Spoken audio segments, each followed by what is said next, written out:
Do you ever feel a nudge that speaks to the core of what you long for? Something that you sense is absolutely right, yet all the details, all the minutia, all the pragmatics begin to set in and you think, this is too much. I'm not sure if I can do this. I don't know if I'm enough for this, if I'm capable of this.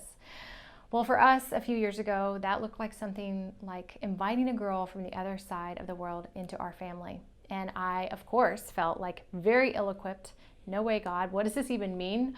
I've been going this direction and you had this interruption for our lives. And over the course of the next few weeks, God just kept saying, do you trust me? Do you trust me? And I kept saying, well, do I quit this or do I quit this? And how do I do this? And I was trying to figure it all out. And God's just saying, all I'm asking is for a surrendered yes. That was the hardest yes to give for some reason. But God gave us joy because 17 years prior, he'd given us Cade, our firstborn son with Down syndrome. And he knew that because we had raised a son with Down syndrome, we'd say yes to Joy, who would also come home and have a Down syndrome diagnosis as well.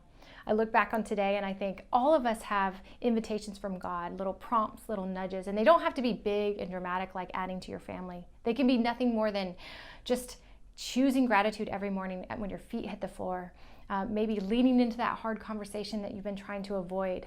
Perhaps it's stepping out in risk and faith for a calling and a vocation that he keeps tapping you on the back about, right? He's like nudging you going, hey, all your days are written and planned before one of them began. Do you want to join me in the renewal of all things? Or do you just kind of want to figure it out on your own? See, God is a gentleman. He doesn't force himself upon us, but what he does do is he invites us. He invites us to join him.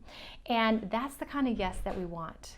A life that's not fearful and controlling, but going, okay, I want to step into the wave of an adventure, a rhythm with God that's just saying, okay, yes, maybe it starts with a small yes, but then that yes grows into a bigger yes and a bigger yes. And before long, reckless abandon. God, my life is yours. It is not my own. I've been bought with a price. I've been set free, and I want to live a calling that I'm worthy of what I've received. So help me do that. And so I'm excited for this devotional, 52 devotions for letting go and living free. Letting go is the hardest thing to do. None of us choose to surrender or want to surrender. It's kind of the last thing we really want to do. But God is promising us, if you trust me, I will give you joy and peace and strength always on the other side of yes.